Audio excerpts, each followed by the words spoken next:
We're good? All right. Hello, everyone, and good evening. We're going to start this finance meeting. And Tricia, do we have anybody for public comment? No one signed up. All right, thank you. Okay, and I'll just move for approval of the minutes from the February 16th meeting. You all good with that, Erin? I am. So move with that. And then consideration of accounts. They are packed. The one I just wanted to go over was the amended corrective action for Boynton's audit. Just making note of that. So there were just a couple changes that the state came back with and requested. There were two little comments that I think were so similar, they were just missed the first time. So we added them to the plan, and it was a comment about noting timely deposit of receipts and then timely deposit of receipts. It's so easy to just see Yeah. one and then not the second. So the state wanted us to cover that, so we've added it and just resubmitting for approval. No big changes or any anything to really highlight. The state being sticklers, okay.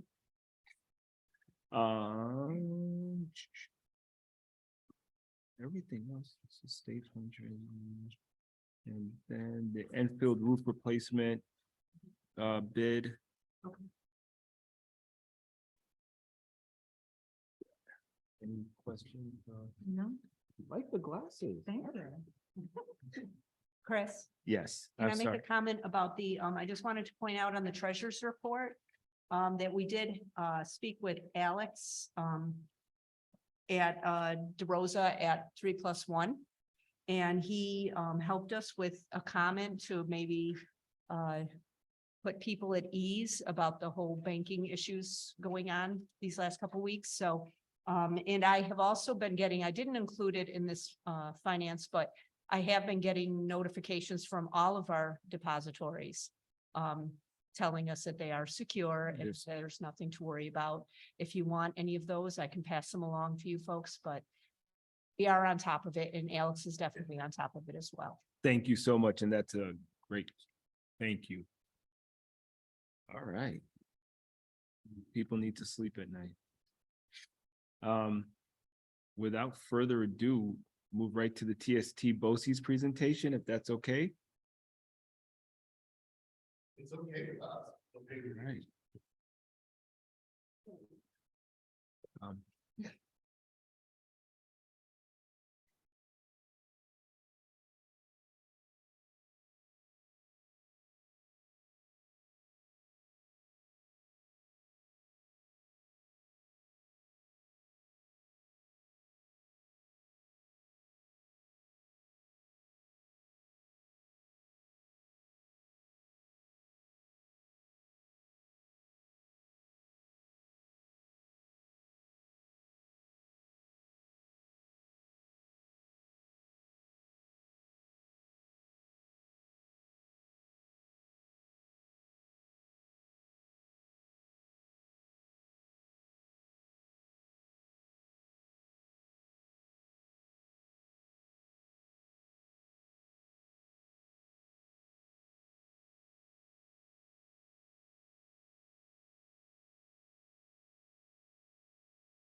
Current contract with TSD BOCES is $18 million and then some. So out of all of our services, you're purchasing 32.62, but just about a third of our services. So even though you're over 40% of the BOCES, you purchase a third of the services. Why? Larger school districts can do many of the things themselves and they don't need to create a share. So we often see that with a larger district, they wouldn't purchase the same percentage as a smaller district who would need some things done through a share to make sure their students have access to all the same activities that a NIFTA would have. So that's kind of why that number looks that way, and it's not out of the ordinary for what we would see. Any questions on who you are? Yes. Yeah, so just clarity on what alt education is and P-Tech. Sure. Alternative, we have an alternative education school on our campus. You have LACS inside of your district. We also have our alternative school program. It starts the year usually around 65 to 70 students and will end closer to 100 at the end of the year. It also has a GED program component built in. It represents students from all over the region. And that's smaller class size, little more student individuality in that program. And that's housed at the school on our BOCES campus called Regional Alternative School. P-Tech, Pathways to Technology Early College High School, the program that we started a little over 5 years ago as a cooperative amongst all the districts in the region. It is now housed at TC3. We have our own wing in the back end there, and then we get access to some of the other parts of their campus, including a makerspace. And that's in its 5th year. So we haven't been through a full cycle of 6 years of students yet. So we do have some students that 10 of the first 17 students that graduated from the program went on to TC3 for their college program. The other 7 have gone into either the workforce, went to college, took their graduation and decided to do something else. So that program is tied to industry, advanced manufacturing and computer science. And those students after their 6-year program would be first in line for a job with the business partners that we have throughout the region. So as long as those partners stay with us, each student has a business mentor. They do a lot of project-based learning on that campus, doing a lot of cooperative learning together. And most of their projects are dealing with a tech outcome that they produce from start to finish as a class. Any more questions about that program? Okay, move right along. I just include this slide this year. This is the first year I've included this one, just so you can see the number of cooperative services that Ithaca is part of. Over 100 and some odd cooperative services. This was before your final service request, so there could be a couple that you're no longer a part of for next year, or some have added since then. About a third of those are cross contracts with other BOCES. We facilitate those, and the other 2/3 are direct business with TST BOCES. We're involved in all of it, even if it's just some paperwork. But that's all of them that you're involved in. It wasn't meant for you to be able to read it, but just to see you do a lot of business in the cooperative. Here's the program budget, and this is that business part I was talking about. So based on the initial requests back in December, so some of this is going to be updated by the time we formally adopt our budget, but this is just to give you a hint of where things were heading. Career and tech education is up 8.66%. The biggest jump there is because we're adding construction trades this year. So we had to build a budget for a new program, which we already know as of today has 19 students who asked to be enrolled in that program. Very exciting. When we had to close that in 2014, we had 3 remaining students, which is why we couldn't afford to do it anymore. We're excited to have a group of students there. And we added teaching assistants to several programs because we had a waiting list last year, and that allowed us to take a few extra students. And we also added an additional teacher in our heavy equipment because there was so much demand in that program, we needed a second teacher. So now we have the budget for that. Doesn't mean your bill will go up 8.66% unless you're sending students to those programs. but just to show you where that growth was. Exceptional ed is up just under 5%. Some of that is tied to the decrease in the cross contracts because our neighboring BOCES have stopped taking students from other BOCES into their special ed programs. So they have to have a spot. We're having difficulty, like all the BOCES are, in meeting the demand because of personnel and trying to find the frontline personnel to meet the needs for all of the students. So our neighboring BOCES have said, we can't take new students because we don't have the personnel to meet the needs of those students. You're going to have to find a way to serve them either in your BOCES or another private placement, et cetera. So there's a direct correlation between those two numbers. Itinerants, relatively flat. Our request for English as a second language service has gone down slightly. Instructional services, basically inflationary, pretty much the same spot we were a year ago. Instructional support, 1.19%, non-instructional, 4.4. Any questions about the program? You don't have to vote on that. It's just good information for you to know what the levers are that are moving. So after initial requests, the change in our total budget was about 6%, mostly in additions, but some of that is also inflationary cost. So our budget's up a little over 2.6 million. And you can see the arrows that we just talked about, what's up, what's down. And we do facilitate grants of just under $2 million. Some of those are state grants for like school library systems or for adult education. Some that only we would be able to facilitate anyway. And some of those are grants that we'll go after as a cooperative with all the districts to help support your missions. Okay, so now we're going to get into the administrative budget. So this is our administrative budget. As Dr. Madison said, this is actually the one that you as board members and all of our opponent, the other districts board members actually vote on the administrative budget. The rest of it is all whether you want to participate or not participate. In this budget, we usually focus on the line 481, retirement benefits, because that's always the big one. The other things in this budget are relatively flat and inflationary only. The one that I'm going to pull out this year is the line 799 RAND interest. And you'll see that that's a tremendous jump from 435,000 to 1.2 mil. And where that comes in is we are one of, I think, 3 BOCES that actually borrows our budget every year.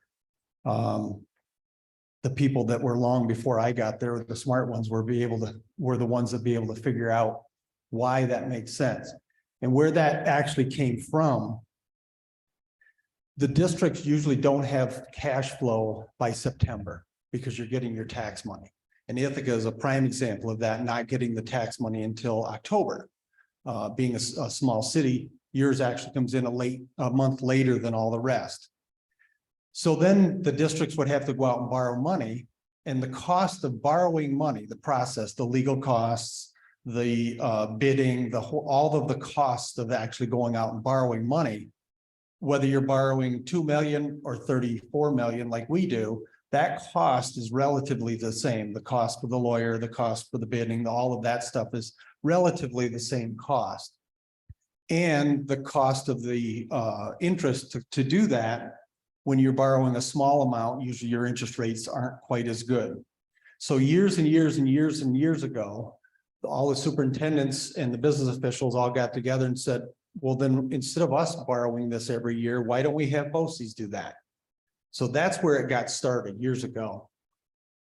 So now what we do is we actually put out to bid in September and October for borrowing. This past year, we borrowed $34.8 million from November 1st, and then we pay it back in June 30th. But what we don't do is we don't bill the districts. So the don't pay us until May. So what happens with that money, and I'll go to the next slide to just kind of help illustrate this. What happens is the districts take in their tax money, and because they're not paying their BOCES bill, you now have cash that you can do something with. Now, I came to BOCES in 2008 when the economy decided that it wasn't so good and didn't like life. and the interest rates went to almost nothing. So at that time, we were, for the last 13 years, we've been borrowing our budget and paying 0.0 nothing, as low as, I think it was 0.02 is what we paid, not this fall, but a year ago. So the amount of money that we're actually paying in interest was very, very, very little. This past fall, when the interest rates decided they ought to come back to life again, we borrowed at 4.5 or 4.53%, which is what was in the budget as a percentage rate in 2008 when I took over. So what happens is the way the borrowing works is, and this is all of the districts so that it, you can kind of see how everything works. But if you go down to the Ithaca line, you'll see that your Arwada is what was off that first slide. The 4984 is your Arwada, which means you're just shy of 42% of the total BOCES. And your aid ratio is 0.441, same what was on that first page. So what we do is this year, when we borrowed our $34 million, the interest that we're going to pay on that is $1,030,000. So if you take 42% roughly of that amount that we're going to borrow, Ithaca's cost is $431,000. And then if you go to the next one is the legal fees at just $24,000 is what we had to pay for legal and all the costs to process our borrowing. And there again, our Ithaca's portion of that is about $10,000. The nice thing is that you will generate aid on that. So if you come back to Ithaca's aid ratio at 0.44%, the net cost, the next three lines, if you look at Ithaca, the true cost for our borrowing that Ithaca will pay for is $241,000 and just shy of $6,000 in the legal costs for a total cost of $247,000 after the aid is received. Still seems like why are we doing that? Till we go to the next column. So the one over there where it says the share of the RAND, we borrowed $34,800,000. So Ithaca's share of what we borrowed is about $14.5 million. So if you take that $14.5 million and invest it in what's in the yellow box at 2.04%, which right now is what our savings account is paying. So if you invest that $14 million at 2.4%, you'll see that will generate about $247,749, a positive cash flow of $637. I did this on purpose to try to figure out what's the lowest interest rate so that it was at least a break even. So that's where I landed. That was about as close as I could get it. So you guys do high interest savings account. We use fiscal advisors and 3+1. Do you have the option to utilize any of those resources? We do, and well, let me go to the next slide. Okay, sorry. So what we actually did is we got on the horn with the trust company and did CDs. So the 4.04% is what a 6-month CD is at Tompkins Trust. That was what it was in November when we did this whole thing. So then if you do the whole calculation again, but you take that money and you invest it at 4.04% for 6 months, because you can only do it for 6 months. We're going to send the bill in May. If you do it at 6 months, that generates $490,735 in interest for then a positive cash flow of $243,000. If you can find it, if you can do it someplace better than that, great. But I know that those are rates that are available because that's what we did. What I didn't even add into this equation was we then took, because of the 34 million that we borrow, the first thing we do is we send the refunds, whatever refund is available or supposed to go back to the districts, and the state aid from September. That's the first thing we pay out. So out of that 34, about half of it is gone within 2 weeks, sent back to the districts because we owe the districts that money. We don't need the other half right now. So for 3 months, we took about 11 million of that and put it in a CD at 3.9. I didn't even add that in here because that's on top of this. But what I guess what I was trying to illustrate is when we come back to here and we show a 27.33% increase in that budget, most people would look at us and say, what are you doing? Get out of here. That's not even, we're not even thinking about that. But when you start doing this with that, and actually generate positive cash flow to the districts, now that 27% increase still makes sense.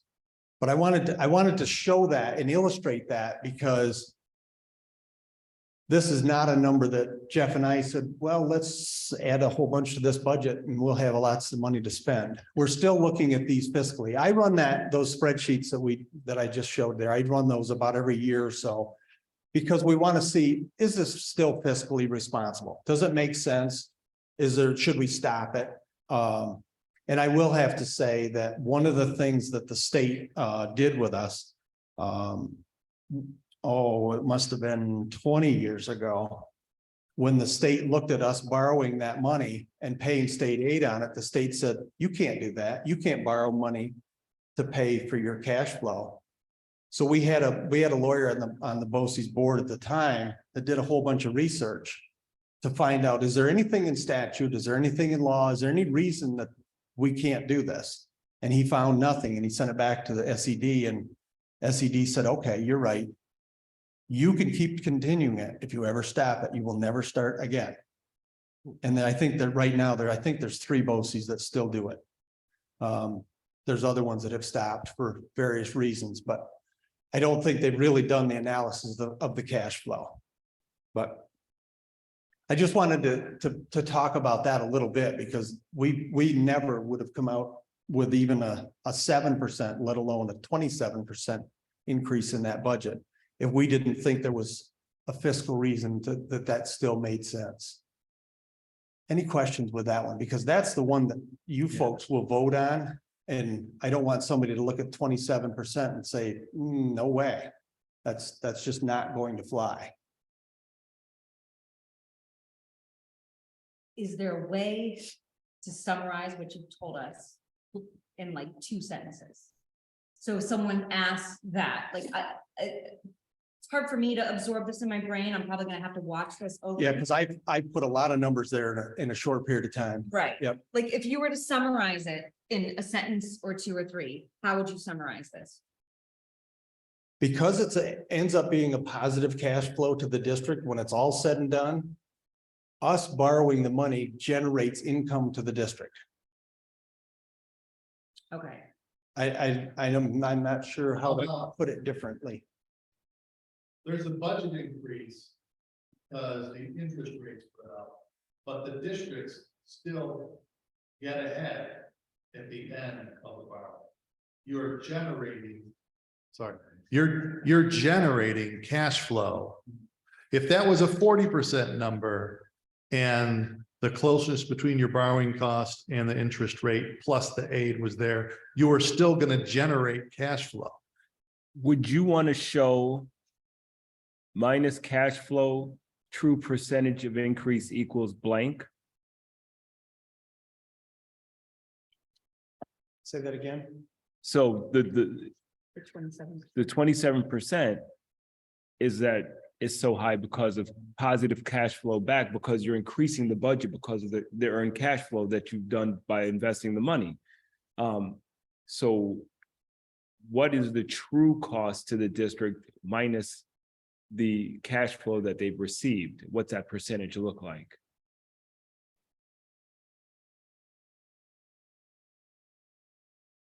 Guess I'm still not following your. If I may, Please. the way because it's 27% on paper from, and I might be understanding this wrong, Mhm. but basically what you're saying is that in the end, it's not really 27%. Like, there is money coming back to us due to the lag in taxpayers and because of interest rates and earning money off of the money that you have. So while it's 27% on paper, at the end of the year, it will likely be a different percentage. That's kind of what I'm reading. Well, it's actually you folks don't pay us, so it's Emily investing that money in. No, I think and we're both saying, referring to that percentage, because you're saying that it looks at it. that's a high amount. Like you said, people's like, what are we doing? But when it trues up and what the district pays you at the end, what is that true percentage of increase? So actually, if you did it that way, it's a negative increase. Because you're gonna generate $243,000 of extra income. That's what I mean. Yeah, see, So it's that's actually my a question. negative increase for you Yeah. folks. So do we, going back to her original question, how do you summarize that? So you say, projected increase 27 point whatever percent, potential adjusted difference year end minus cash flow, true, Arwada, potentially could be this, because you don't know until the final students are enrolled. You see what I'm saying? Right, so this actually, I hate to say it, this, none of this has to do with students. The number of students don't drive this. It's all based on our WADA. Yeah. This is, Yeah, Yeah. the rough weighted average, yes. So, but that's what I'm saying, indicating that, because I'm gonna tell you, especially in this tax climate, the public's gonna see that number and lose their minds. right? So the amount that actually just generates back to you, and I don't, Emily probably could speak better to that. I'm saying 4.04%, using the 3.1 or 3+1, it could be actually more than that. I don't know really what you're, But- I just reinvested at. Right. right?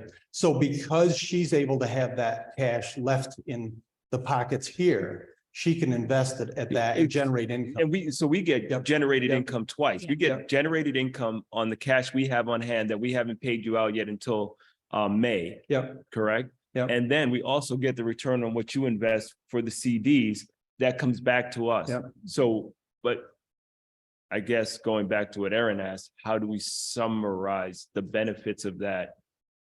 We have to account for the raise in interest rates in the budget. Okay. That's a budget. Yeah, Actual numbers for you locally, you can run through your business office, because you know what your BOCES contract is, you know how much we're gonna borrow, how much is your amount that you'd be borrowing, that you're responsible for, what that gets invested for. So you'll know how much you have coming back, and at the end of the year, June, we know how much we invested and how much we earned off of your money. So you can't, we could put a number in for additional revenue. We never have, so we would never be comparing apples to apples. So we could never say what the increase was off of. So when you're budgeting, when you have a budget increase, you want to compare to the year before. If we didn't account for those revenues the year before, that's why he's saying it would end up being a negative number, because you have so many more revenues compared to the year before. and actually, since the Arwada is a 2-year lag, it's still not accurate. Right, it's always gonna be a little bit behind. Because of the way the state has us do the Mhm. budgeting. So it really comes down to, we have to account for that interest in the budget. But it doesn't mean that you're losing 27% of money to a BOCES budget. so if the interest rates didn't do what they did, we'd probably be looking at somewhere around a 3.5% increase in that budget. Like we've done traditionally. Because the interest rates increase the cash flow on hand, which increased the budget, which sent the numbers higher. Right, because when it comes time for me to pay the bill, I'm gonna have to pay the interest Mhm. Mhm. for the borrowing. So I have to bill all of you folks for what I have to Yeah, pay for the interest. Because it gets passed along to. Yeah, Yeah, but then as a Emily percentage. can keep that money and invest it and generate cash flow beyond what I'm going to pay in the cost of the borrowing, beyond what I'm going to pay and bill you. She's gonna generate in my scenario, another almost 250,000 beyond what I'm going to have to pay. Other, You're trying to make it make sense, but I'm saying about borrowers. Like what you say, it's not about most borrows money with low. Interest rates have gone up. Means they have to pay a lot more for that money. But they don't pay that till after that. It goes into account for everything monthly. Right. Other districts across the state, they pay a BOCES bill monthly. It's Mhm. spread out over the year. It may be just over 10 months. It might be Mhm. September to June. We don't pay monthly. We keep that money and we have the benefit of that money in our bank to earn interest from. However, then in May, we pay out The lump a sum. lump sum. That's right. Right, so we. We pay out a lump sum and they don't pay until the end of the year. Correct. So you can't say it without saying, this is how BOCES makes its budget and this is how we pay. When we get ready to vote on the BOCES budget, go back 2 slides. All folks are gonna see is that 27.3%. So, and I think that's where Aaron was getting back to, you know, what either we need to, and you may have it at the end of the slide, what is the true cost, estimated cost to the district? What does that percentage look See, like? that's the hard part, That's- because I don't know what Emily's going to generate for income to the district. My, That's the so part I don't. my current understanding, and I'm kind of basic with this stuff, right? I'm not a finance person, I'm a writer. So I think this is useful. If I get it right, please let me know. I'll feel very happy. But it's 27.8%, right? And that's high because interest rates are high. But I think that what most people don't understand is that school districts use the money they have and invest to then make money off of the money they have. Correct. I think that might be the missing piece that we're happy, Mhm. maybe we can explain in a Yes. more eloquent way than I just did. It's a tough concept. to Yeah. wrap your head around. Yeah, And here's an easy way to understand this budget. 1.25 million is what it's costing, it's in the budget to cover for the borrowing costs next year. If we decided we're not borrowing anymore, because districts voted down the administrative budget. 5.75 minus 1.25 is 4 point what? 500. Our actual BOCES budget would have gone down if we don't borrow. So your expenses are not going up. The cost of borrowing has gone up. And if we stop borrowing, we would zero out the increase in the BOCES budget. But if we do that, you Yeah. also won't generate that You also won't generate that. 243,000. And we'll That's be my paying, and we'll be paying out close to $2 million every month, starting in I September. think, we're asking for a simplistic snapshot way to explain the process to the public, Yeah, because that's what's missing. It's just the explanation and the communication and the clarity. I get it, you know, and it's actually brilliant and smart for us. It's good fiscal management. I think that's all that's missing is maybe just a box or something saying this increase is based on, you know, leveraging dollars based on CDs and borrowing, just something like that, that explains it. Yeah, because that's a, for me to net that out in this budget would, Yeah. but you understand how that I- works. Yeah, I get, Yeah. and, you know, no, I get what you're saying, and I hear you. It's, when we answer to the public, and I don't want, you know, it's sticker shock, Yep. you know. And that's why when we did this, it's 27%. We better have, how does that work? How does Why that does work? that still make sense? No, I get it.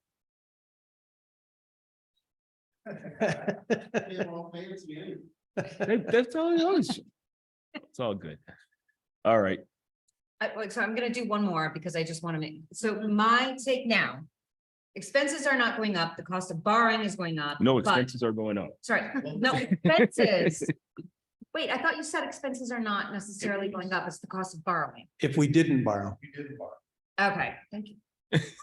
See, this is where I double check. All right, I'm gonna stick with my original idea then and just be quiet. So. But I think we're in agreement with a small disclaimer. Just a small explainer that Aaron was asking for originally. Yeah. Because. I believe there's just gonna raise red flags and, you know, but that's important to put in there. And a lot of folks don't understand that you borrow the money for your entire annual budget and then pay it back and, and you leverage that to your benefit. But, and a lot of folks don't understand the state aid benefits too, and that we often will push things through BOCES to get the state aid to make, but there's a lag in that. So we spend that money now, not to see it until 2 years from now. Yeah, next year. Next. You know, hey. That's three separate.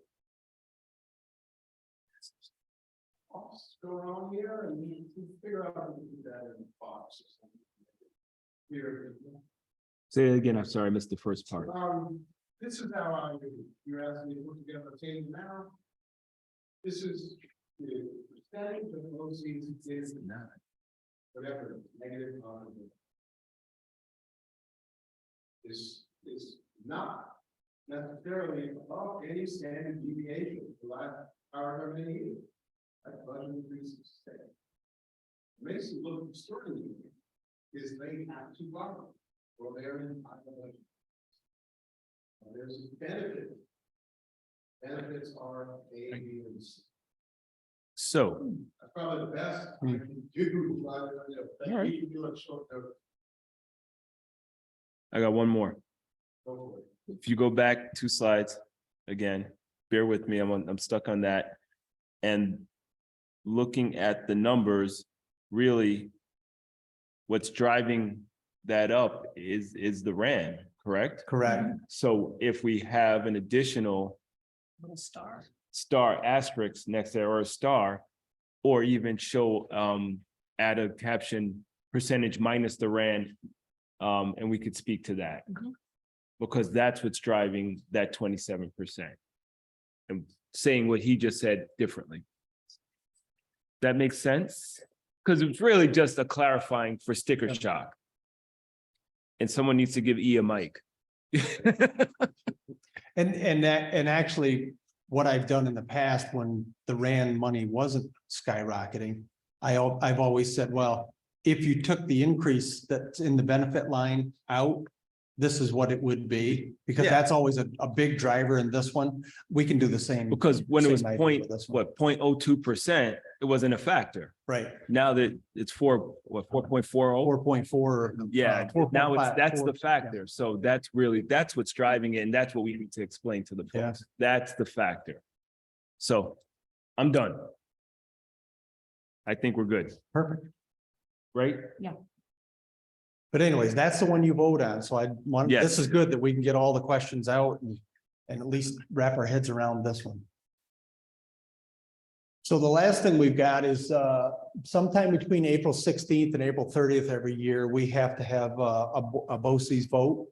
And there's 2 things that happen in that. One is you folks and all your counterparts and all the other districts vote on our administrative budget that we just talked about.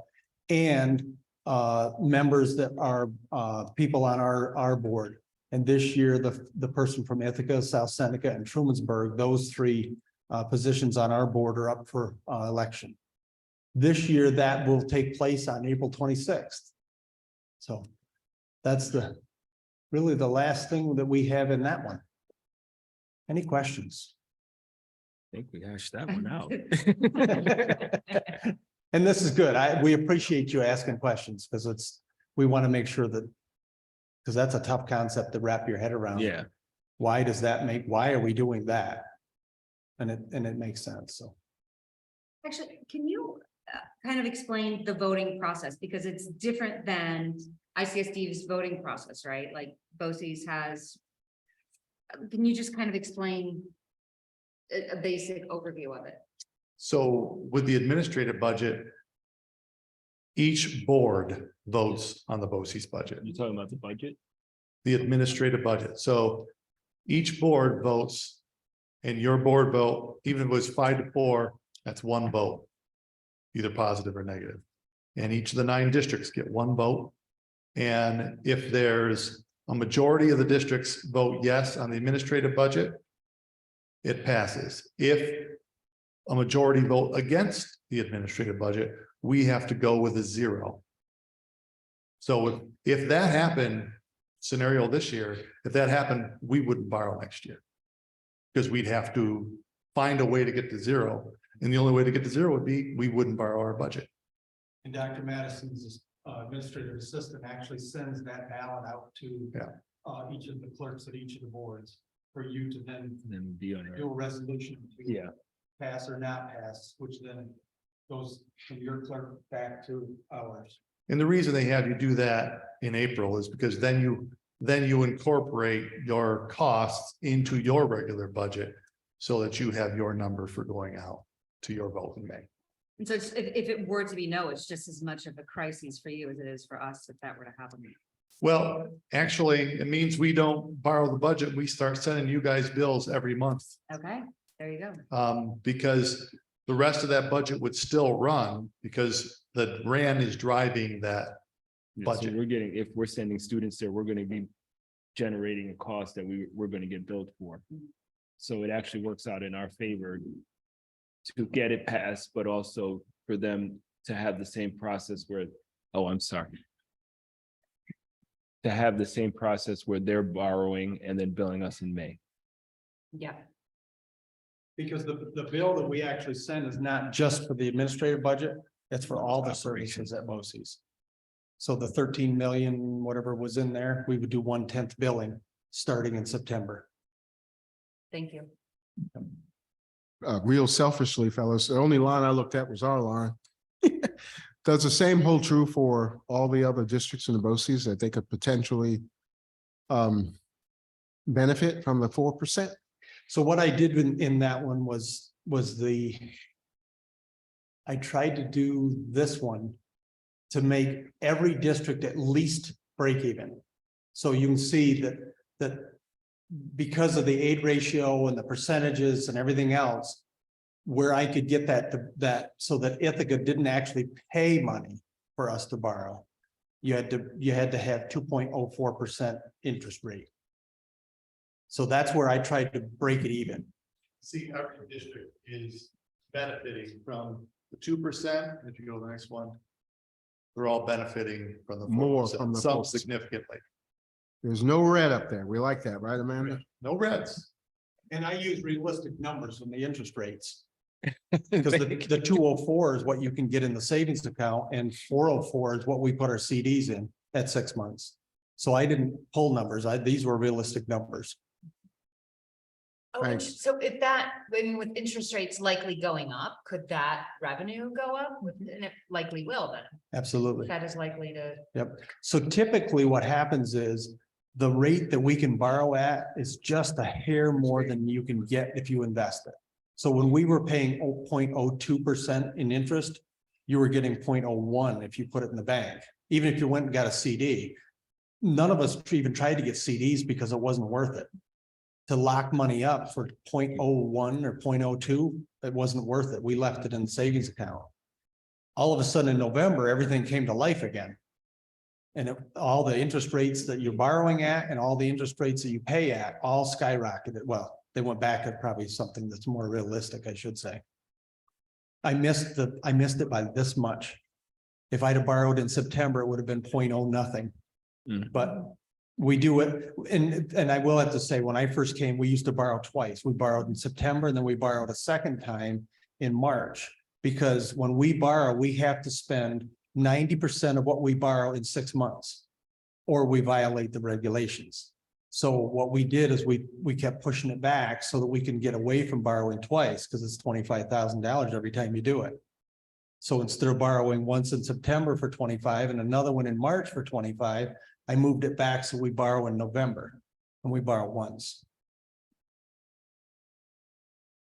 So we've tried to eliminate as much Gotta be savvy. expense that's gone and tried to generate as much possibility of revenue on the backside as possible.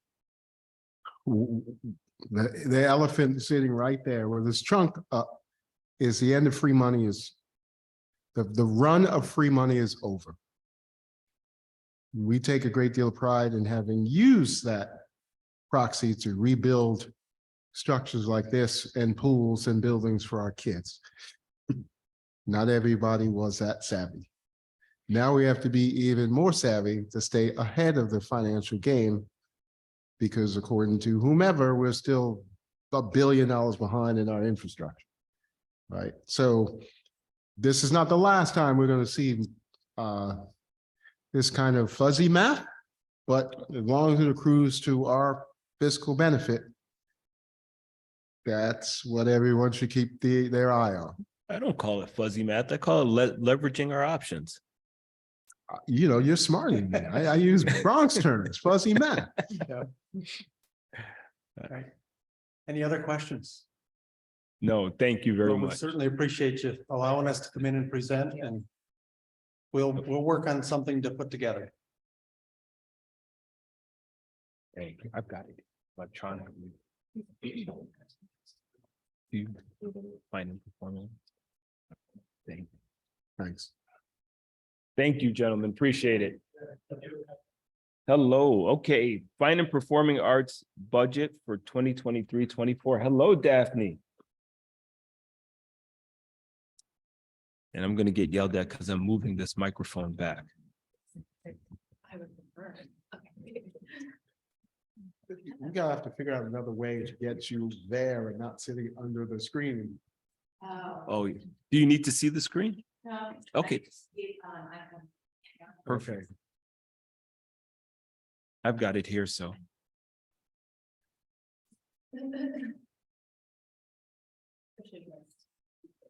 Yes. Happy to paraphrase and then sort of stop and ask. Oh, thank you. Start and stop, and you can ask questions if you'd like. Is that my hope? I'm not sure how you would prefer to do this, but I would prefer to have a conversation. Yeah, well, we need your expertise first, so tell us what we're looking at. Okay. Will do. And, you know, I mean, I can see 2009, 69, whatever percent. What does that translate to in the real world of Yes. babies? Sure, Oops, absolutely. Oops, students, learners, scholars. So we're anticipating an increase in student participation in the arts in the coming years. We have some exciting trends that are coming our way. And one of them is an increase in student participation through our elementary band and strings program. The equity report card shows that in 2022, there were 70% of our elementary students in 3rd through 5th grade were participating in band and strings. That is a significant jump from 2018 when we were at 38.8. So, you know, there may be that all the kids were coming back from a year in their homes, and there was excitement and enthusiasm. But that is a big jump, and it's really indicates that kids are really excited about music and the arts.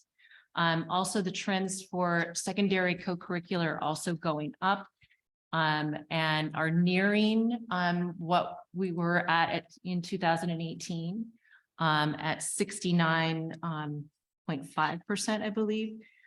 So those two things are showing that we will continue to have a lot of enthusiasm and interest in the performing arts, our music, art, and theater programs district-wide. In addition to that, we have the renovation of the DeWitt and Boynton theaters, which I'm anticipating will be a real opportunity to completely galvanize the building and center the arts in a really substantial way. The theaters are designed to not just be theaters for theatrical events, but for theater tech, for students to learn about theater tech, music, art. They've been redesigned so we can have art exhibitions as well.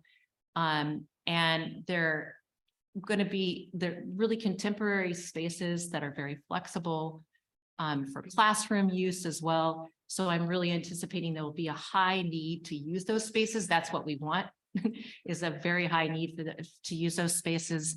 And with that, it's going to so these budget requests are a reflection of that. What I'm asking for is some additional funding and contract services that will allow for professional development to basically train the trainers, to train the kids. And also to continue to build the awareness of the work that fine arts is really doing about what it really looks like to commit to an anti-racist curriculum and pedagogy, in theater, which has roots, really deep roots in racist practices, and how to raise that consciousness always in our creative team, but also with our students. But also to just build awareness of inclusive spaces, safe spaces, and also the laws, so Title IX and DASA, and making sure that our creative teams that are coming in and working with our students are up to date on those things, but that we can partner with community outreach, the Advocacy Center and other local organizations to really strengthen the bond of creating safe spaces for our kids who are doing the arts. So professional development is one of them. Producing is another one that would need for the contract services. Right now, you might not know this, but all of the shows, the musicals that are produced, all of the that are in the ITA contract are actually produced by the drama clubs in the buildings and not through fine arts. The contract states, what some of what the creative team lines are, and fine arts is in charge of that. But outside of that, the drama clubs are supposed to be producing the shows. Because of COVID and a variety of different things, some clubs are in great shape, other clubs are really not in good shape at all financially.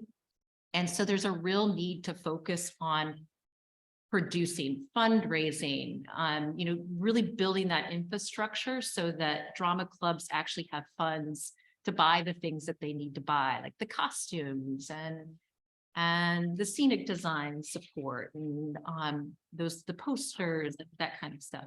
So I'm asking for additional contract service money in that area as well.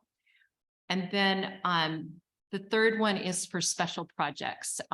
This year we were able to do some really new offerings for our students that I think really did have a big impact in terms of their participation.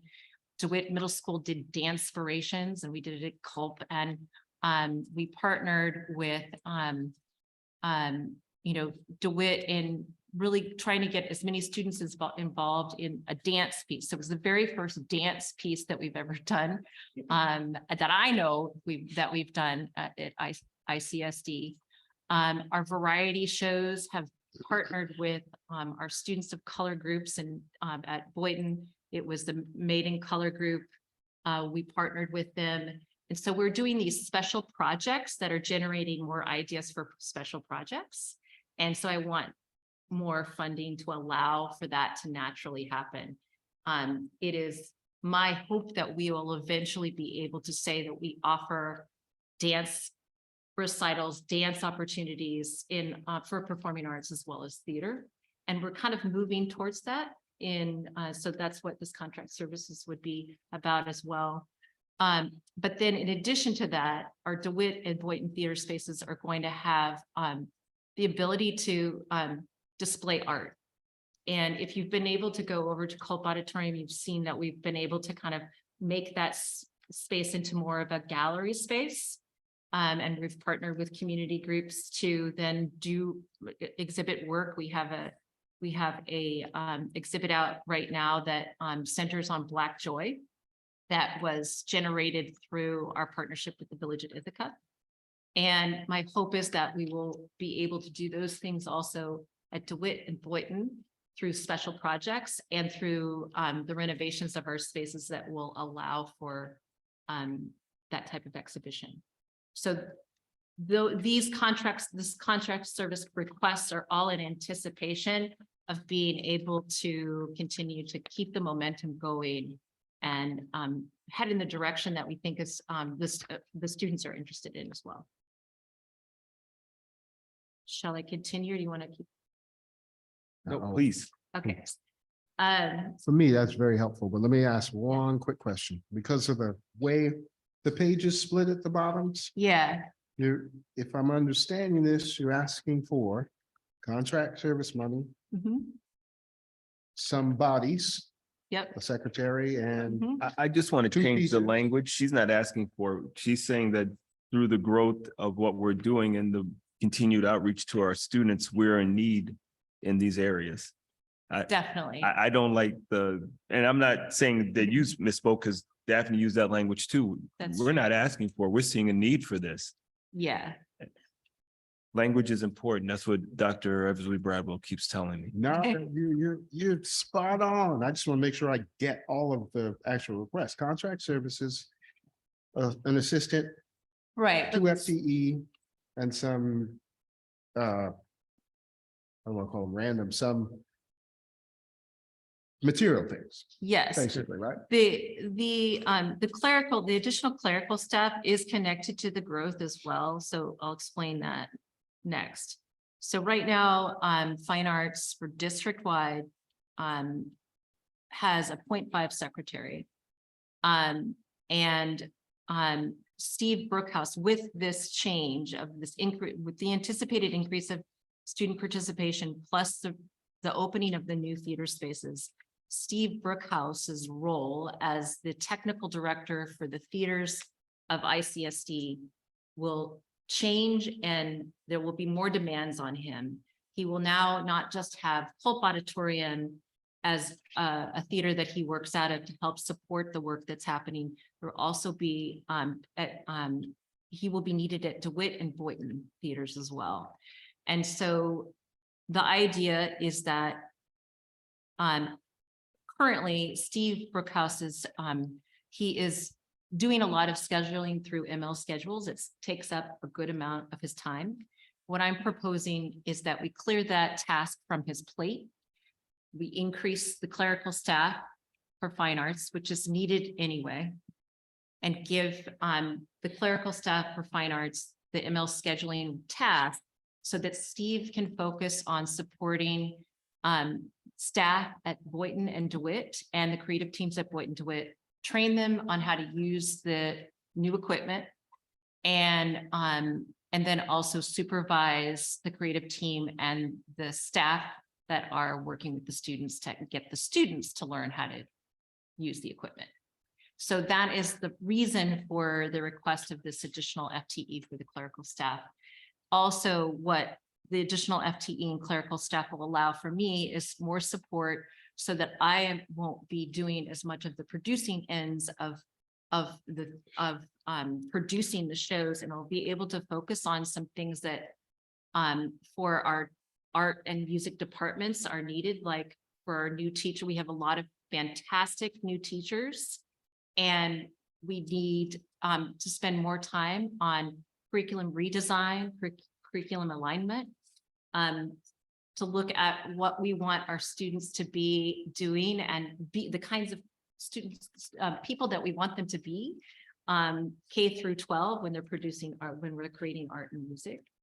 And then also, for me, also looking for with our instrumental music staff, beginning a conversation about our policy for district instruments and how we can look at slowly beginning to examine the equity in that.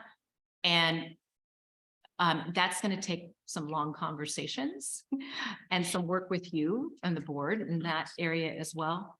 And additional clerical staff would allow a little bit more time for me to focus on some things as the director that I feel like I've been putting on the side. So that's the thinking behind that. Any questions? I've got a question, and because I was just doing some totaling up in my head, and I think Jill was doing the same thing, and I'm not trying to jump the gun, because I Yeah. think. So we're looking total increase in budget we believe needed, and percentage falls around where? Well, I can't really speak to the clerical staff because I'm not totally sure what the increase in FTE would be for that. Or if you would call it FTE, and we call it FTE, but So clerical staff, you have a 0.5 right now, so that would be doubling that. So that would be, I don't know what her salary is. Yeah. What she was saying, so that would be, that's it. And then it would be 2 additional teachers, which I haven't been able to share more about, 2 additional teachers. And then in terms of just for contract services, it's $29,000. Little things together, it's 40. And then you add one half FTE and a 2 FTE on top of that. Mhm. So what did you say? My estimate is 200 Yeah, I was about to say, without benefits. Without benefits. so call it 3 then. Total. I don't know how, I try not to think about benefits. But when you look at total fund and performing arts budget, rough numbers, what are we talking? What percentage increase would that? be? That's what I'm about to, You know, what she gives us the total. So Sydney's going to take a look at that for you because it's embedded in the instructional codes and also in the administration codes. And so when I present the budget, you'll see we actually did put in for 2 FTE increase. Clerical staff, we're still talking across the district about clerical because of the changes with administrative assistants and the expectations of those roles. So that currently is not built into the budget, but it's a district-wide conversation that we're having. The 29,000 for contractual services is also built into the budget for those requests. So a lot of the requests we've built into what you're going to be seeing in the totals. Remember, when we do a budget, it's a moment in time study. So there's Mhm. flexibility in there, right? For if there were determinations across the district that clerical shifts needed to occur in addition to retitling everybody to administrative assistants, which means more services provided by the clerical, then we would definitely have the flexibility to be able to do that.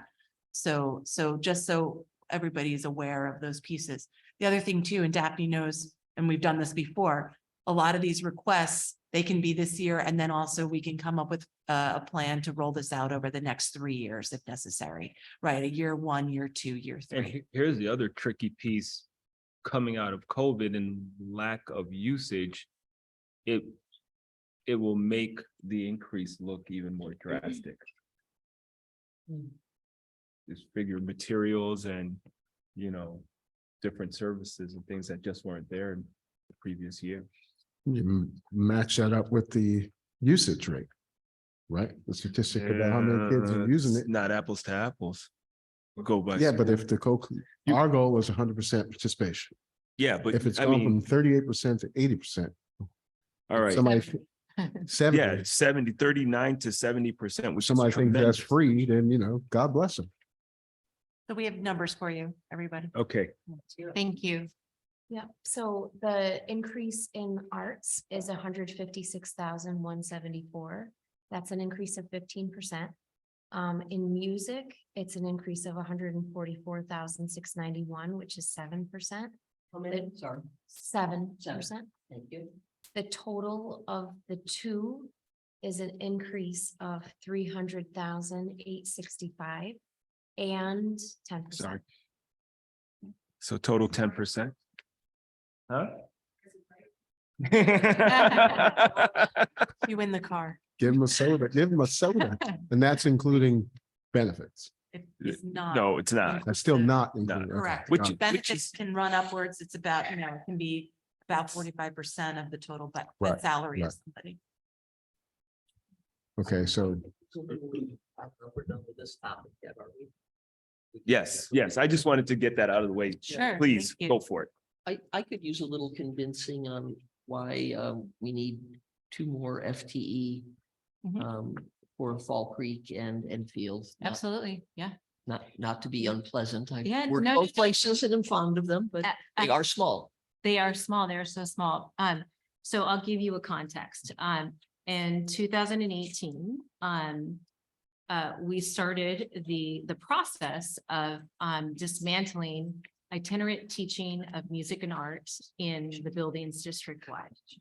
And over the period of from now and from 2018 until now, we've gotten to a place where there is a dedicated art and music teacher in every single building, except for Fall Creek and Enfield. What that does for buildings is evidence in all of the explosion of things that you see going on district-wide. Examples could be the district-wide West African percussion workshop, which goes tours throughout the district. The murals that you see, the building murals is another example. fifth grade musical at Caroline, projects that happen through case study design that integrate the arts and music. What we know about what students need in terms of learning is that the integration of the arts expands their ways of knowing. And delivery of one way doesn't always work for every kid. And they need that hands-on exploratory process where they can use lots of different ways to interact and interface with the idea to learn about it. So that could be done through visual arts or through music. And we have fantastic examples of that throughout the district right now in our buildings. This increase in FTE would be the final step in dismantling the itinerant teaching for music and art district-wide, which we know over the course of, just the feedback is that it, when you don't have a full-time teacher in a building, a music or art teacher in a building, our teachers teach around 300 to 400 kids in the building. And if they're split between two buildings, they can teach as many as 500 kids. It's very hard to build relationships with kids when you teach that many kids. So that's one of them. Itinerant teaching can be really challenging for a music or an art teacher, different from like a special ed teacher or an OT who goes from one building to the next because they might have a case study or caseload of maybe 30 to 40 kids as opposed to 500. So that's an example. It builds relationships. It strengthens the community because it's not just they're getting art during specials time, which is once a week for 40 minutes, which is what they would get if it was just itinerant. If they're in the building full time, they also have an opportunity for art integration. So teachers work with the art teachers to work on a project that's related to science or social studies or math or ELA. There are, community building events, the case study design, case study projects, the morning meeting work, the mural projects, all of these, the fifth grade musical, these are all things that happen out of the art integration that would not be able to happen if it were just an art class or a music class for 40 minutes. Also, the itinerant schedule, the way it is, the 4-day rotation schedule, it has music and art is for 40 minutes. But if you think about it, it's really about 30 minutes because there's that transition, and art and music teachers are really committed to looking at how to focus on process and exploration and experimentation and trial and error, and not necessarily a product-based type of assembly line work, because that is not the nature of how you create in the arts. It's just not the way that art is created. Art is created through trial and error and experimentation and play. And so it allows for more time in the building for all of those things to happen. And it's incredibly powerful when it does. So this request would allow for Fall Creek and Enfield to have dedicated art and music teachers in each of their buildings. And I'm hopeful that we will be able to do that. I know that the principals both at Fall Creek and Enfield are very, very excited about this possibility and already have plans on what this will mean for their school in terms of how they can really leverage it towards their goals and what they want for their students as well. I think she said no more macaroni necklaces. No more I love macaroni. That was the height of my artistic expression. Thank you very much. Thank you. Daphne. Did I answer your question? Yes, and I suspect we have some disagreements, but I Okay. appreciate your answer. I have a question. Yeah. And actually, to your point, some teachers have said how difficult it is teaching at more than one school. Yeah. they reached out to me a couple of years ago. So Yeah. if this is something that happens, I think it will be welcomed by many. Mhm. I mean, the arts I mean, they're so important. And when I read the professional development and I think about students with disabilities, because I think about that a lot, I've seen a lot of great work, the inspirations, really amazing people, but I'm wondering, I mean, that is a lot of self-taught or just self-knowledge from teachers. I'm wondering if there's exploration of professional development. Mhm. A big issue, I'm not saying here necessarily, I'm saying this is a huge generalization, but teachers who teach specials often have absolutely zero training on how to relate and reach with students who communicate differently and don't use traditional forms of communication. Mhm. And so I think targeted training when we look at professional development would be really useful. I mean, there's never going to be I don't want to say never. I'm really hopeful that maybe one day we fully fund public schools and we could have co-teaching in our specials, but that's a pipe dream at the moment. Anyway, I'm tangenting. So I'm wondering about professional development and ways to support students, but also ways to, I've seen actually at one performance this year, fellow students mocking another student. And so not just training of the teachers, but training of the students about how other students move differently and behave differently, but that's their expression. I just feel like there's a need for that.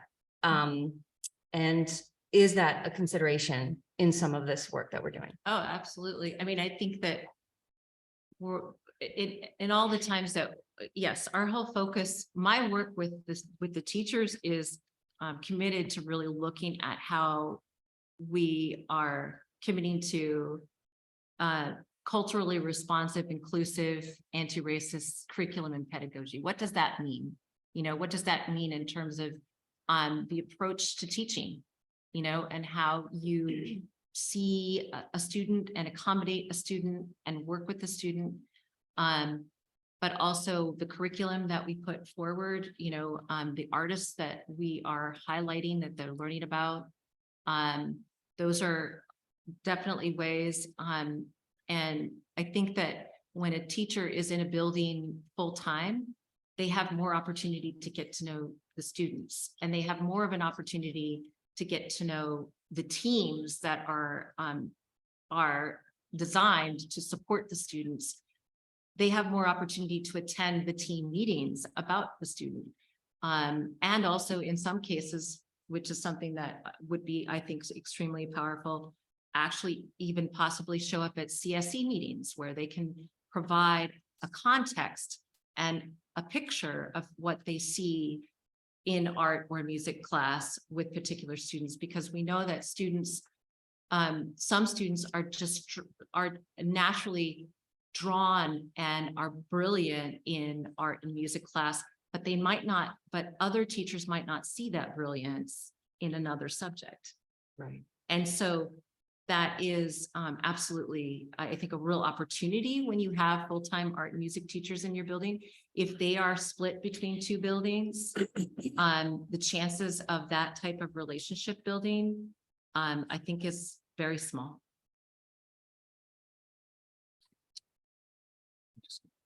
Yeah, I know, I'm sorry. You're fine. No, you're fine. Actually, can I ask one follow-up as well? When we talk about, you mentioned the equity of providing instruments. Mhm. Is that It's in? not on here. Yeah. It is a topic that I want to move towards. Okay, And it is related to the student participation in the instrumental program, but also what the current policy is, which is that students who qualify for free and reduced price lunch, their families, they receive a district instrument. That's the board policy. And students that don't are asked to rent. And for families, that can be an expensive ask. And so there are real equity questions that I would like to begin to ask about that, and see how we could move towards re-examining the district policy to open it up for more opportunities for students to participate where they would not have to rent instruments. Our ultimate goal is reducing barriers, right? Right. Absolutely. Yeah, and those costs are hard for middle class families. I mean, an Yeah. instrument's $30 a month to rent. And if you And- have and- multiple children and, Yeah. yeah. It also depends on the instrument too. Right. And I wonder too, and I don't want, this is the last thing I'm gonna say. I wonder if that's an exploration with a community partner, right? At least for now. IPI had introduced a few things. Yeah. And a They few have- years ago. Yep. And have done grants. My language is going out the window. In the past, but we did talk about opening that up and seeing what we could do district-wide to make that, across the school district. So. Right, and they had a program called Play It Again, I think is what it was called. And the person that was organizing that and volunteering to do it has retired from FABG last year. And so we have not gotten a lot of donated instruments this year, but in previous years, we have received a number of donated instruments, but it doesn't match the uptick in the interest. There were over 800 students, more than 800 students that we needed to kind of like look at where they were, whether they qualified or they didn't qualify, and then go through that process. And so it was really within that increase that the instrumental music teachers started to really express their concerns about it as well. They see it as a barrier.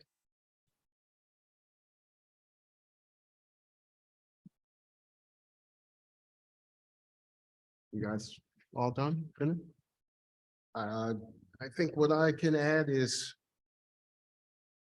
Daphne and I have been in conversations for years now about the particular challenges she's facing and trying to divest the current paradigm of art and music education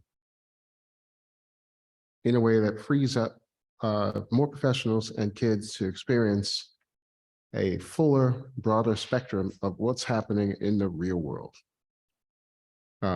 It's not to cast aspersions or be pejorative to anyone, but I'm using my words. Mozart and Beethoven can't carry all this weight. These kids are interested in and deserve to experience more dynamic things that are happening in the arts. And we've shared some of those. And she's worked hard to create some of them. And they've been created in classrooms. I'm sorry, not in classrooms, in cafeterias and after school programs. And now I know I want to see them evolve into classroom experiences. If you ever have the chance to just walk around, Hope, in the middle of the day, you'll see some things that I know we never saw 7 or 8 years ago. You see Arabian music being played by the concerts. You see what's the right terminology for the orchestra. Mm-hmm. You see choral groups practicing Southern gospel songs and slave songs. You see what's happening on the stages. This work is not necessarily open to everyone because of our country's history and the way we train people in schools. And we have such a luxury here to have people who say, I'm down. I know where you're going. I want to help you. Like Dr. Whitehead up at Ithaca College. Like Nia. I am so desperate to get Dr. Nunn in here to do dance for these kids in Harmony Malone as part of the curriculum, not as an aside. If I could write a personal check for this, I would do it mañana, but I'm not as rich as Chris, so I can't. You notice how no one responded to that. Any questions, Joe? I was thinking, just how much does Chris know? Hillary, I got 4 kids and a wife. Get in line. Thank you so much, Daphne. I Thank you. appreciate it. Yeah. Thank you.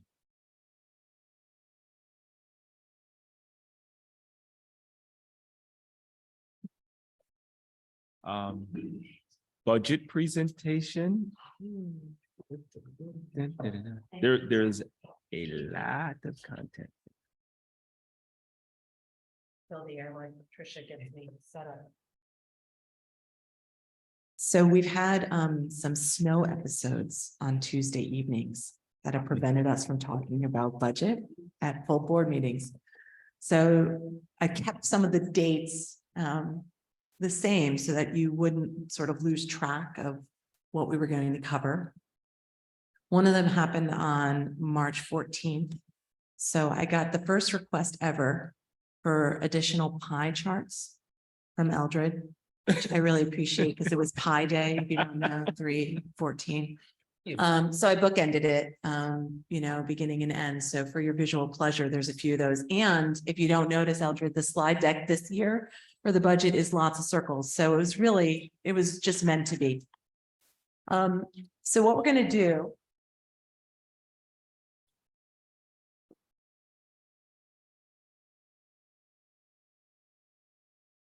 Now we're gonna make it bigger.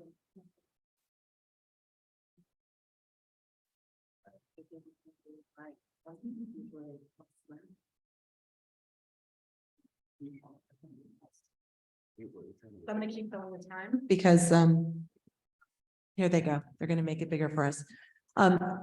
Tonight, you have a lot of attachments to this area of the agenda. Okay, so you have, hopefully, in the agenda, you have a link to the revenue to date so that you can see what we know about the tax levy. We are going to be going at the cap this year. Last year, remember, we exceeded the cap. This year, we were going at the cap.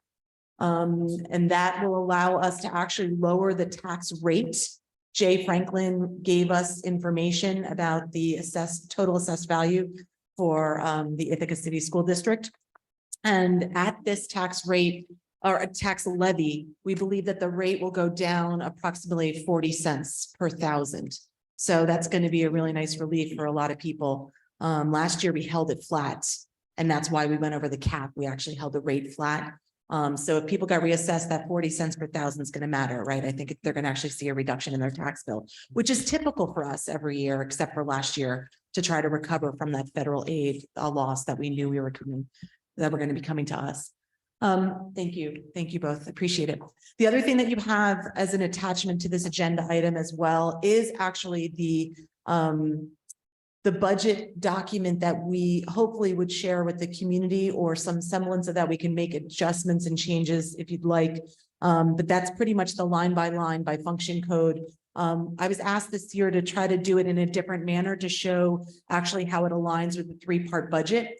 The unfortunate thing about that, it's not going to add up exactly, because some of the budget codes that we use have to be spread amongst 2 or 3 of the 3 parts of the budget, which is program, administration, and capital. And so you can imagine, like, benefits that gets actually spread across those 3 areas. So what I did was I showed it in a manner that where the most of it was showing up. Right. So when you look at the 3-part budget, that'll be in the budget documents that we mail out. And then you look at the line by line item, you'll see that, you know, again, they won't add up, but the majority of where it's showing up, it'll show up in either the program code or the administration code or the capital code. Ready, Tricia? I'm not going to double mic. I think this is working. Excellent. Okay, great. I think I'm good. Yeah, I think I'm good. Thanks. We'll figure this out together. So, calendar, I always start with that just so that you can see where we were. We had, you know, that, like I said, the 14th canceled. And so we're at the finance committee meeting. We've been bringing in the budget developers. What this shows on the top there is just a summary of that revenue, right? To talk about all the different places where the revenue is coming from. I think BOCES, the slide, I didn't want to interrupt them, but I think one of the most powerful things on that slide is how low our BOCES aid rate is compared to everybody else, because we're wealthy compared to a lot of the schools in our region. We actually have a higher wealth ratio than everybody else. And that is why you see something like the top in the yellow circle, which is our tax levy driving our revenue, not our state aid. If this was a different district in the component districts of BOCES, you'd see that flip flop. You'd see the state aid being the majority of their funding stream and their levy being the smaller portion, right? So that big red area is the thank you to our taxpayers, who hopefully what we're producing in terms of what's happening in our buildings and in our budget and in our programming is a reflection of the values of our community. And therefore, that is a levy amount that is being utilized for the vision and mission of both the community and the school district that would go together. Because if that's out of alignment, right, our budget doesn't pass because it's the biggest part of our revenue coming in. State aid, that is still a preliminary amount. We don't know yet if that's going to change because remember, there's 2 different governors' budgets that come our way. And so right now that's what we know. And then obviously the other revenue is things like that BOCES refund that they were talking about, the money that we would get back and you get that back the next year. That's Medicaid reimbursements. That is our interest earnings, which Emily Scheib has been doing an incredible job. I mean, I didn't want to say Dave was pretty proud of that rate, but we're doing better. We're doing better. I'm so excited to be working with 3+1, getting that advisement, leveraging the CDs, leveraging the treasuries. I mean, we follow all of the rules around investments. And we are just doing so incredibly well. You will be so impressed when you look at the revenue, that one line in terms of interest. We didn't want to overestimate, so we're still being a bit conservative in that line, but we think we're going to actually bring in more even than what we're stating there. So right now, what that identifies is those top 3 are real revenues, right? They're real money coming in. And then we have savings accounts, reserves, and fund balance that you utilize to balance the budget. You must have your expenditures meet your revenues. So at this moment in time, we're using a couple of reserves to balance the budget. One of which you'll see is actually for the first time, the health insurance reserve, because we don't know what the cost will be with the retiree movement. So we wanted to give ourselves a little bit of an opportunity there for some cushion. We wanted to also, we always pay our ERS bills also with the reserve. That's for that purpose. And then we're also utilizing the EBLR, which is for employee benefits like after retirement. And so those are things like, sick payouts and vacation payouts. And so we have that budgeted as well. And then the rest is sort of the allocated fund balance, which has a freedom to use it in a manner as we see fit to balance that budget. So the budget to budget is under the CPI. So right now the consumer price index that the state is telling us is 8%, and we're under that from one year to the next. And we'll get that at the very last slide. I'll show you the total change. Okay, so the Board of Ed, remember that these are all by function code and that they are also aligned with the audit, right? So these slides, they're a lot more, I believe, user-friendly than the line item budget. And if you were to pull the audit report, which is like the last really like the official audit of our finances, right? What we let out, what we brought in, these align with that very last large chart that we've sort of been tracking year over year about how we end the year. And so the audit report, this would be the budget. What you see in the audit is actual expenses, right? So you'd actually see what our true expenditures were. This is our estimation of costs right now in February, March, and April of what I think it's going to cost us July through June of next year, right? So throughout this budget, these numbers are based on analysis of prior years, but they are budgeted amounts. So they're not gonna match up with the expenditures. Salary codes, we know all of our contracts are settled going into this contract. So this budget year, which is a first for us actually, which is really fantastic. So we knew how to predict and we knew what the indicators were moving forward for all salary lines. I say that, and I'm talking about the Board of Ed slide. Board of Ed majors. I was just talking to my daughter before this, so I have college on my mind. Board of Education members do not take in a salary. They are 100% volunteer. They are volunteers. So this salary is for the folks that support the work of the board, right? So the district clerk and then the deputy clerk.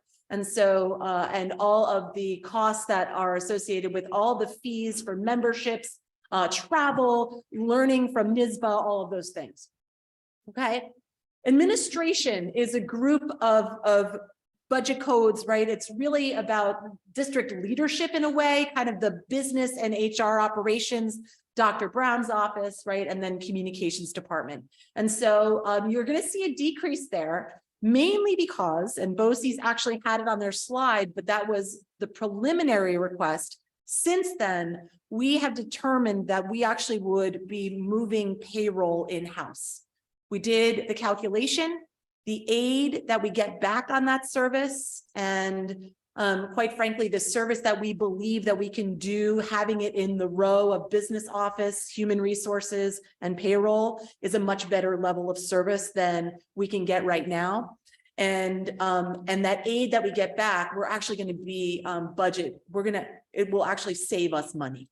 The way that we plan to do that, we'll have a sort of a part-time person who would sort of be managing, overseeing that, directing that. And then we would have actually 2 payroll coordinators. We're working with Gladira right now in HR to develop those with civil service. They're already existing titles. And it requires people to have experience in payroll. And then we're going to do the cross training with HR and the business office so that there will be that flow between those functions, which is going to be great. The business office would manage payroll, and then HR inputs the data into payroll, and then payroll converts that to the paychecks. So there's the check and balance system. So the business office gives the check and balance to HR. So then that way we make sure that everything's accurate. So you'll see again on these slides, I try to include a little bit of an overview of what these include. So the next one is technology, and this there's really 2 large areas of the budget that feed into this. Every year technology grows. We're just not going to get away from that. Leases increase. We have more needs. We integrate it more as a tool in our classrooms, right? So you're going to see this. Also, Zach does a really great job. He really tries to analyze when it is effective to use a BOCES service and when really we need to in-house some of that work. And so this gives us a little bit of opportunity for if we do need to in-house a little bit more, we have that. There is fund balance built into this budget. We do that every year because especially to support like special education needs, right? Any kind of technologies that way, as things change, support the capital project work, you want to be able to have a little bit of a cushion in there to be able to have the agility that you need. Operations and maintenance, Heather had presented now both at finance and at facilities. So this shouldn't be new to anybody to see this increase. And so a lot of this is about utilities. It really is a huge increase to utilities. Heather also is adding a couple of positions in her budget, especially in maintenance. She found that there's really some need in folks like plumbers, HVAC, right, electricians, things like that, that she needed some support. She is hoping in the future to find that balance in another department, and specifically like in a grounds department. Right now, we wanted her to give her the opportunity. She's brand new at this department. We just didn't want to cut things too deeply in this first year so that we knew what exactly the needs were. So next year you might see this increase go down, Chris. But she also added that looking down the road with retirements coming on, That's you right. literally need to get people up to speed, get them That's trained. right. So there will be some overlap, but I think she said the average age of her employees, average years of service, let me rephrase that, is something like a minimum of 27 years. Yes. So we are looking at losing a considerable amount of people over the next 4 years. Mm-hmm. One other thing that I want to point out, so budget like operations and maintenance, remember that this is the Employees Association workforce.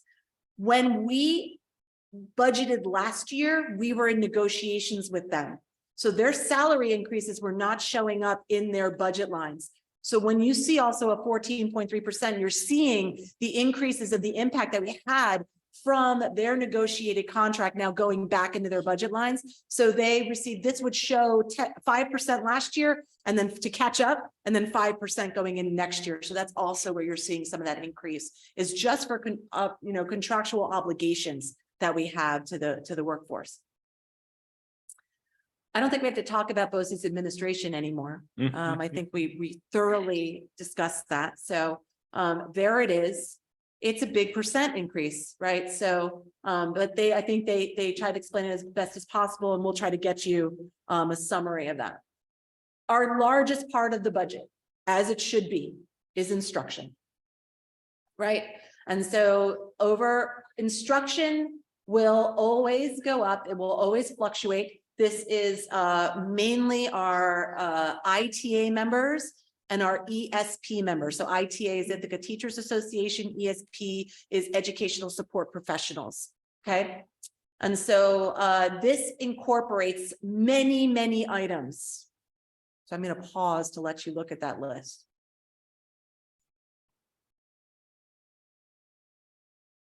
Jill. Amanda, I know some of the services or some portion of the psychologists, for example, salary is covered by some state aid. Title, yep. Is that figured into this? No, so It's not. Okay. Eldred actually in years prior, he always asked if at some point in time, can we give information about special aid fund? So this is general fund. General fund goes out to the public for a vote. Special aid fund, like all of our title monies, right? All of the grants that Mary Grover brilliantly writes for us, right? That all of the federal aid, that's all in what's called a special aid fund. That does not go out for a vote. And it supplements, right, our work in the general fund. And so that's also where pre-K sits, but a lot of times the general fund and the special aid fund work in tandem. So Jill, if you like, for example, when we go through the budget documents with principals, they get a list sort of like, are these the staff that are in your building? And they'll say, oh, where is so-and-so? We say, oh, it's in special, that person is coded in special aid. So we could probably, after, I would say to not create confusion, we can talk about special aid fund maybe once the board adopts this budget, and then we can give you kind of an overview of sort of what the special aid fund includes, the number of FTE. It's mainly like E&L special ed, psychologists, social workers, right? All those speech, exactly. The related services. Absolutely. Absolutely. Okay. Okay. Yep. So, and again, this is a larger view. In the line by line, you're going to see what makes up instruction under the program budget, the first couple slides, and you'll be able to see within each of those areas, elementary, secondary, rights, social worker, psychologists, the increases and decreases there. Transportation. I don't think this is surprising to anybody who has a vehicle. Gasoline has gone up, the prices have gone up, right? Electric to the building has gone up.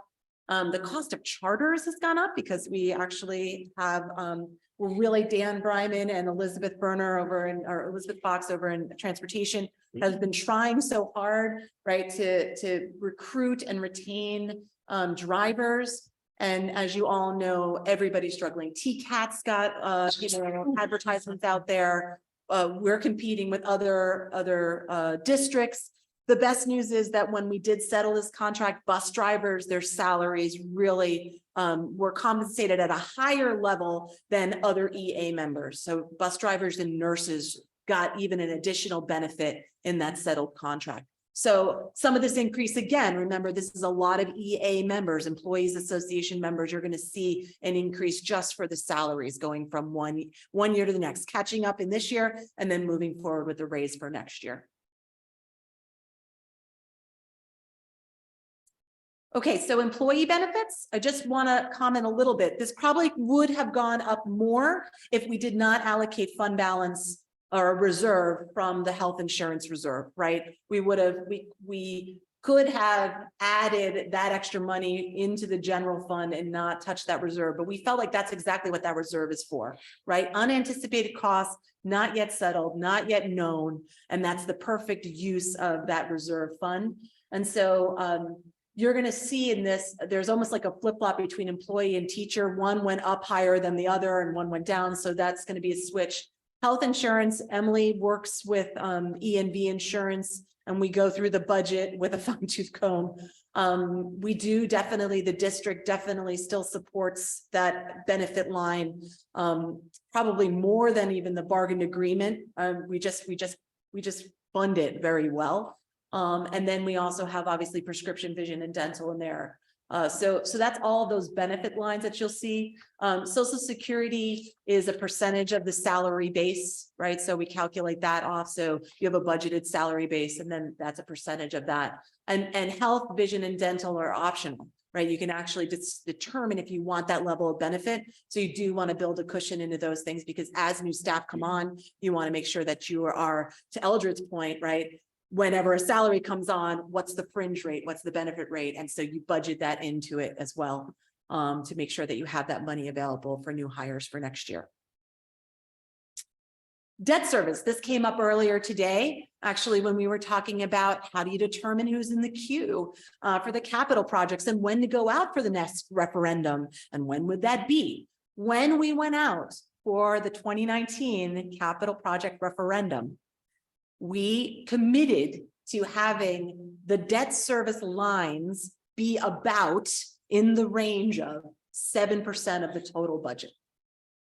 And if you do the math, we are pretty close. We are right, just a little bit over 7%. It has increased by 8.73%, mainly because we're doing tremendous amounts of work this summer, and we had to go out for a ban, which is a bond anticipation notice. And so that means that that will bring us in funding to be able to sort that, to be able to fund the projects over the next summer and into the school year, right? At a way of with borrowing that then we would convert to a bond in the next 5 years, hopefully at a lower interest rate. So you'll see in the budget document, there's bands, there's bonds, there's principals and interest, and that depends on the type of borrowing that we've done. Bonds are long-term, right? They're over the course of usually 15 years. And so, we are still paying off bonds of the work back in 2007, 2005, 2004. So just so you know that that's still in there, okay? And that's set on a schedule. We get that from fiscal advisors. So they actually tell us exactly about the principal and interest of each of the borrowings that we've had over the course of time. And so that schedule is available to us. Debt service is also important because it's a part of the tax cap calculation. It actually is part of the exclusion, not all of it, but the non-aidable part. And debt service also does generate building aid. So it's part of our revenue on the state aid line. So this is, although non-glamorous, very important part of the budget to track. Interfund transfers, we've actually decreased that. Pre-K was underfunded by the state. And so we got more money to actually supplant the money from the general fund that was going to fund pre-K. So we actually got a little bit of a relief in the general fund to support the pre-K program without causing any programmatic shifts. So that was really exciting news for us. The school nutrition fund also has been ending the year with positive, and they should net out. So we have been also supplementing the school nutrition fund, and we backed out of that just a little bit. We decreased that amount because they didn't need as much. They actually were getting much more federal money in. So they have a nice healthy fund balance. Pre-K is doing great. The capital transfer stayed the same, just so you know. So that's first we started that with the water mitigation, with the lead in the water, and all the pipe changes that we did, and we kept that in there because we really need it for things like Beverly J. Martin if needed, right, or other opportunities. That also is where we have our $100,000 capital outlay, which occurs every year, and we have been taking out those mechanic dividers in all of our gymnasiums and replacing those with walk draw curtains to be able to have a safer environment for young people. Refinishing floors, changing out bleachers, things like that, wall pads. We've been trying to sort of really give attention to some of our gymnasiums with those $100,000 projects. And then finally, this is just sort of the proposed expenditure piece. It's just, again, another pie chart for Eldred. I just wanted to make sure I tried to get there. They're really simple, I know, and not so glamorous, but I think they convey the point. I want it simple. Thank you. This is perfect. Our budget is our people. It's our people. We invest in our people. We invest in the people who serve our students. We invest in our students, in the quality of their education, right? And then you can see our students that go to BOCES, we invest in that as well. And then the debt service and other is sort of the environment and the supplies and the equipment that to do our jobs well. So that's just, again, the higher level overview. What I would love to just remind folks is that we'll present next Tuesday also at, oh, let's see here, purchase of okay, great. Karen asked a question virtually about where are the e-buses? So the e-buses are not part of the general fund budget, the 158,588,080. That is actually going to be seen that this will be proposition 1. When we go out to the voters, this amount of money is the authorized amount of money that we would be asking the voters to allow us to then levy the taxes to fund the operations of the district. Proposition number 2 will be our expenditure from our capital reserve. Remember how I said we're going to use some reserves to balance the budget? Capital reserve can't be used to balance the budget. It's actually a standalone reserve, and you actually have to get permission from the voters, approval from the voters to establish it, fund it, and spend it. And so we're going to be asking to spend money from our capital reserve to purchase 5 e-buses, some of which we're getting some rebates back on, hopefully all of them, but right now we know for sure 2 of them. We're going to be purchasing also some other buses that are not e-buses. We're going to have to purchase a couple of either propane or gasoline buses because we cannot fund the e-buses 100% this year. The good news is whatever we purchase, they can be converted to e-buses down the road. And I didn't mean for that pun to come out of my mouth, but it totally did. So they can be converted because right now we can't even charge them if we bought them. We actually can't do it. We're also going to fund the infrastructure work to charge those 5 e-buses. It's probably going to cost us about $160,000 for just those 5 e-buses. And then we're going to ask for up to 4 vehicles, other vehicles that could be used for things like driver's education or put into the fleet for the smaller trips that we need for kids. Once those get transportation aid, those then could then be released over to Heather's fleet in facilities and converted to support the maintainers after they've generated transportation aid. So we're going to use those for kids first, and then we're going to convert them over to the maintenance. So that's how we're going to cycle those through. So that's what proposition 2 will include. Thank you, Karen, for that question. The decrease in intertransfers, and you said the school nutrition program, was any of that decrease due to the increase in free or reduced lunch population? That increase that we've seen over the COVID times was due to 100% of kids Yes. receiving meals, and that the reimbursement from the federal government was higher than our costs. Gotcha. Thank you. Of course. Beth will be presenting after the budget is passed, right? Because food service is its own budget. And so again, we don't want to get confusing, right? So we try to do the other budget codes at different times of the year. And we can definitely ask her to speak to some of those things. I know she's using her fund balance to purchase equipment and the needs that she has and support the infrastructure work about to support that equipment. So again, further level of detail is in that line by line document. That is, I think, what we'll use on Tuesday evening to go through and answer any questions. I believe that our plan is to actually have the whole exec team up on Tuesday evening to be able to talk about the different elements of the budget, right? And sort of the priorities for the district.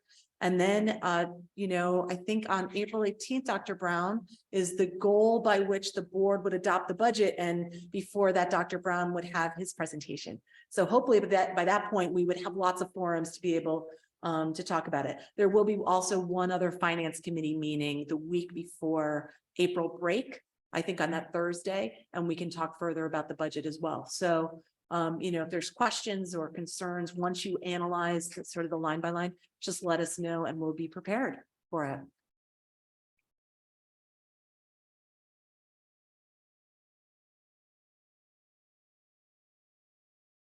All good, Phil? I am so clear. He's happy. This is like, Eldred didn't have a question for me. I feel like. Pie makes him happy. Thanks. I didn't. Nope. Didn't. All right, go quickly, come on. I'm relying on you here. Oh, she's sitting down, Jill. I think I'm gonna take a little digesting time. Thank you, though. All right. All right, folks, 7:52, I would like to say good evening and thank you all for coming. Any questions before we get the heck out of Dodge? Go. Thank you all. Thank you all. Thank you.